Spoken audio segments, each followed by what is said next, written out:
Banyak orang ketika menghadapi tekanan, persoalan ya, lalu mereka mulai bertanya, "Kenapa Tuhan?" ya. Bahkan banyak orang karena tidak mengerti bertanya, ya, "Kapan Tuhan Engkau menggenapi?" Ya, banyak orang ya karena firman Tuhan hari ini terambil dari 2 Petrus pasal yang ketiga ayat yang ke-9, Saudara. 2 Petrus 3 ayat 9, Tuhan tidak pernah lalai menepati janjinya, sekalipun ada orang yang menganggapnya sebagai kelalaian, tetapi ia sabar terhadap kamu karena ia menghendaki supaya jangan ada yang binasa, melainkan supaya semua orang berbalik dan bertobat.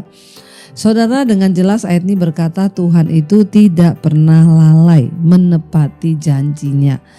Ya, apa itu lalai? Lalai itu ya meleset, lalai itu ya tidak tepat waktu, lalai itu melakukan sebuah kesalahan. Ya, kan ayat ini berkata Tuhan itu tidak pernah lalai dalam menepati janjinya. Tuhan itu tidak pernah berdusta, Tuhan itu gak pernah ingkar janji. Kalau manusia itu bisa lalai, tapi Tuhan tuh gak pernah lalai. Dia gak pernah lupa, ya dia tidak pernah tidak menepati janjinya, dia tidak pernah ingkar ya, dan dia adalah Allah yang ya di atas ya, Saudara. Dan kalau Tuhan yang berjanji, maka janji itu pasti digenapi, Saudara. Kalau Tuhan itu sudah berjanji, maka itu pasti akan terjadi dan ditepati dalam hidup kita. Namun Saudara ya, banyak orang tidak mengalami janji-janji Tuhan, makanya banyak orang yang menganggap Tuhan itu lalai. Ya, ayat ini dengan jelas berkata Tuhan tidak lalai menepati janjinya, sekalipun ada orang yang menganggapnya sebagai kelalaian. Ya, banyak orang ketika menghadapi tekanan, persoalan ya, lalu mereka mulai bertanya, "Kenapa Tuhan?" ya. Bahkan banyak orang karena tidak mengerti bertanya, ya, "Kapan Tuhan Engkau menggenapi?" Ya, banyak orang ya karena mereka sudah tidak kuat dengan tekanan hidup dan mereka berkata dari dulu ya, saya tuh sudah menanti janji Tuhan tapi tidak pernah. Ya, contoh ada seorang yang WA kepada saya dan berkata, "Bu, saya ini sedang berbeban berat. Saya sedang tertekan karena masalah keuangan."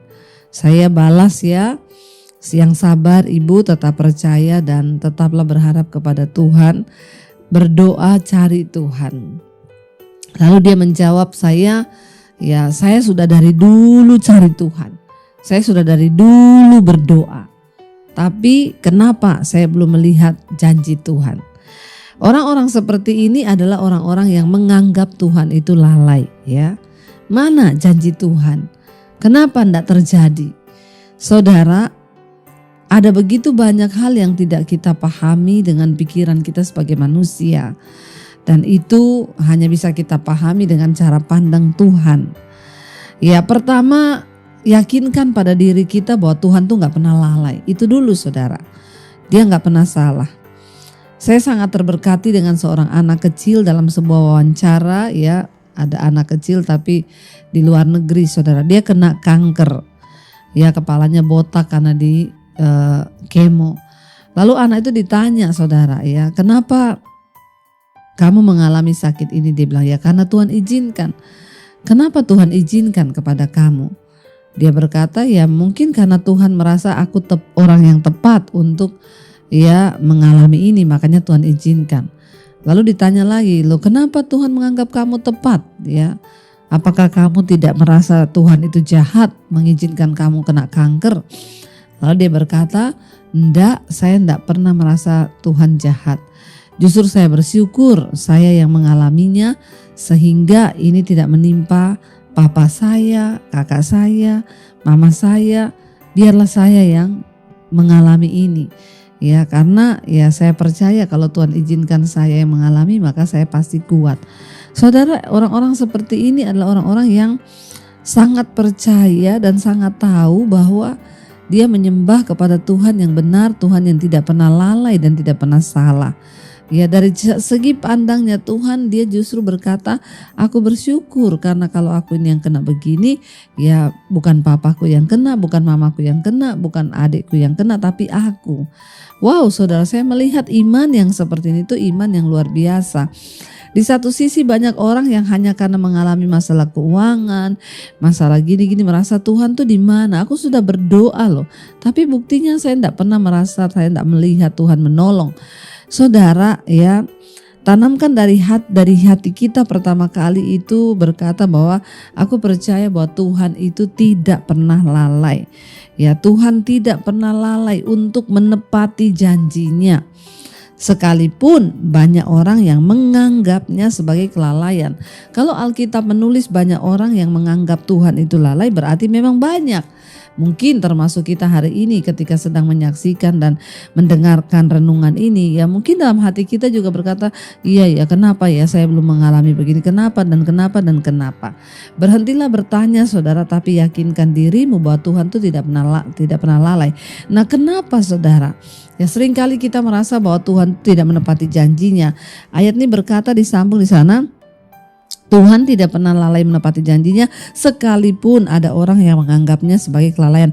Tetapi ia sabar terhadap kamu karena ia menghendaki supaya jangan ada yang binasa melainkan supaya semua orang berbalik dan bertobat. Ya, Tuhan itu sabar sekalipun orang menganggapnya lalai. Dia sabar. Dalam setiap ujian, tekanan, persoalan yang kita hadapi cuma satu tujuannya, Tuhan bilang supaya kamu tuh tidak binasa, melainkan supaya orang-orang itu berbalik dan bertobat. Kenapa Tuhan izinkan masalah? Cuma satu tujuannya, supaya kita ini berbalik dan bertobat dan kita tidak binasa melainkan beroleh hidup yang kekal. Masalah, pencobaan, tekanan, ya tujuannya cuma itu, supaya manusia berbalik, bertobat, diselamatkan. Berbalik, bertobat, diselamatkan. Tidak ada yang lain saudara. Karena itu hari ini saudara, ya mari ya kita sedang menghadapi apapun, ya jangan menganggap Tuhan lalai. Tantangan berat, jangan menganggap Tuhan lalai. Tapi biarlah kita mau terus berkatakan, Tuhan, aku percaya Engkau tidak pernah lalai. Kalaupun hari ini aku menghadapi masalah, tekanan, aku tahu itu maksud Tuhan supaya aku berbalik dan bertobat. Ya, Tuhan izinkan supaya kita berbalik dan bertobat kepada Tuhan. Jadi saudara, ya, seberat apapun masalah, tantangan yang kita hadapi, ya mari saudara kita mau berbalik dan bertobat. Waktu kita berbalik dan bertobat, maka disitulah Tuhan itu menjawab tepat pada waktunya. Jangan pernah merasa Tuhan lalai, sebab Dia Allah yang bekerja, semua itu akan indah pada waktunya.